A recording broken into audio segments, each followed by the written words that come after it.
வணக்கம் நண்பர்களே, நான் உங்கள் அக்ஷயன் சுரேஷ். நடிகர் விஜய் அவர்கள் தமிழக வெற்றி கழகம் என்ற புது கட்சியை ஆரம்பித்த பிறகு அனைவரும் எதிர்பார்த்த ஒரு கேள்வி, யாருடன் கூட்டணி? அந்த கேள்விக்கு இன்றைய தினம், அதாவது டிசம்பர் 11, 2025 அதிகாரப்பூர்வமான பதில் கிடைத்திருக்கிறது.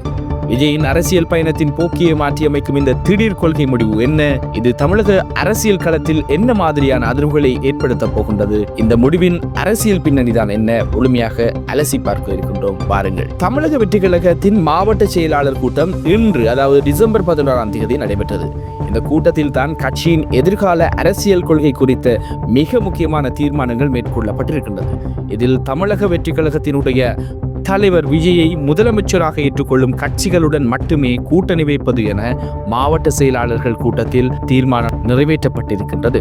இந்த தீர்மானத்தின் நேரடி அர்த்தம் என்னவென்றால், இனிமேல் விஜயை முதலமைச்சர் வேட்பாளராக அதிகாரப்பூர்வமாக அறிவித்து, அதே நேரம் இந்த விடயத்தை ஏற்றுக்கொள்ள தயாராக இருக்கும் கட்சிகளுடன் மட்டுமே தமிழக வெற்றி கழக கூட்டணி பேச்சுவார்த்தை நடத்தும் அப்படின்ற விஷயத்தை குறிப்பிட்டிருக்கின்றார்கள்.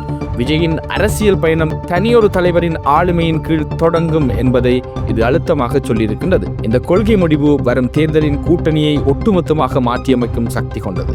இதன் அதிர்வுகள் என்ன அப்படின்னு பார்த்தோம் என்றால், தமிழக வெற்றி கழகம் தனது முதலடியை மிகவும் அழுத்தமாக எடுத்து வைத்திருக்கின்றது. 2ஆம் இடத்தில் இருக்க மாட்டோம், தலைமையே இலக்கு என்பதை மற்ற கட்சிகளுக்கு தெளிவாக உணர்த்தியிருக்கிறார்கள்.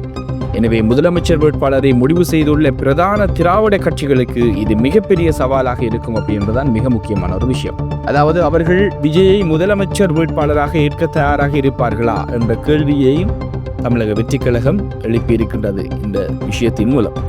அதே நேரம் இந்த கொள்கை விஜயின் ஆதரவாளர்கள் மற்றும் ரசிகர்களின் நீண்ட நாள் எதிர்பார்ப்பை நிறைவேற்றியிருக்கின்றது. ஆனால் இத்தகைய கண்டிப்பான கொள்கை கூட்டணி பேச்சுவார்த்தையின் கதவுகளை எவ்வளவு தூரம் திறக்கும் அல்லது மூடும் என்பதே இப்போதைய கேள்வி. இன்று நடந்த இந்த தீர்மானம் தமிழக வெற்றி கழகத்தின் அடுத்த கட்ட அரசியல் நகர்வு எந்த பக்கம் இருக்கும் என்பதை தீர்மானித்திருக்கின்றது.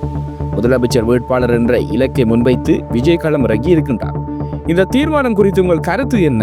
உடனடியாக கமெண்ட்ல சொல்லுங்க. இந்த முக்கிய செய்தியை பகிர்ந்து விடுங்க. நன்றி, வணக்கம். நான் உங்கள் அக்ஷயன் சுரேஷ்.